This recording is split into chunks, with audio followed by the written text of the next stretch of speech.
दोस्तों भारत की आजादी के वक्त से ही जो हमारे साथ युद्ध होने स्टार्ट हो गए थे, आज उनके बारे में विस्तार पूर्वक जानेंगे। दोस्तों सबसे पहले 1947 के अंदर जब अपना भारत देश आजाद हुआ था, उस समय पाकिस्तान एक हिस्सा बन गया था, अलग से बंटवारा हो गया था, पूर्वी पाकिस्तान और पश्चिमी पाकिस्तान। उसके साथ ही कश्मीर का एक ऐसा मुद्दा था, जिसको लेकर हमारा झगड़ा पाकिस्तान के साथ 1947-48 के अंदर हो गया था। और पीओके एक ऐसा हिस्सा था जमीन का जो पाकिस्तान के पास चला गया था। पाकिस्तान अधिकृत कश्मीर कहते हैं इसको। और परिणाम इस युद्ध का ये निकला था, युद्ध विराम हो गया था उस समय।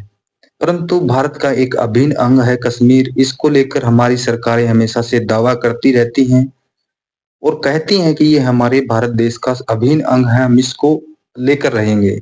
तो दोस्तों उस समय ये झगड़ा हुआ था 1947-48 के अंदर। उसके बाद हमारा झगड़ा हो जाता है ड्रैगन के साथ 1962 के अंदर। चीन के साथ ये झगड़ा हो जाता है। चीन और भारत का ये युद्ध सीमा विवाद को लेकर होता है, क्योंकि चीन की हमेशा से ये आदत थी कि ये विस्तारवादी नीति अपनाता है, दूसरे की देशों की जमीन पर कब्जा करना इसकी पुरानी आदत है ड्रैगन की। तो उसी तरीके से अक्साई चीन और अरुणाचल प्रदेश को लेकर हमारा झगड़ा चीन के साथ हो जाता है और चीन से हम उस समय हार जाते हैं, क्योंकि उस समय हमारे पास इतने शक्तिशाली हथियार नहीं थे, क्योंकि चीन के पास थे।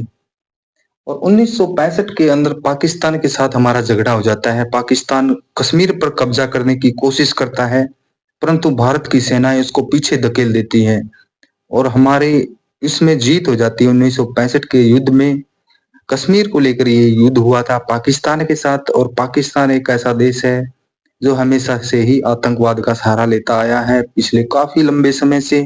इसको भारत की शक्तिशाली सेनाएं पीछे धकेल देती हैं, फिर इस युद्ध का समापन हो जाता है और हम इस युद्ध में जीत जाते हैं।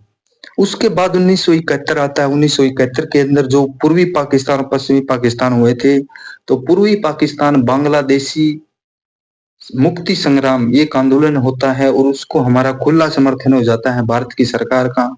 उस समय कहते हैं कि भाई इंदिरा गांधी की सरकार हुआ करती थी और हमें ये कामयाबी मिली थी, हम इन दोनों टुकड़ों को अलग अलग कर देते हैं, बांग्लादेश एक अलग से देश बन जाता है। इसमें हमारी जीत होती है, कूटनीतिक जीत कहते हैं इसको।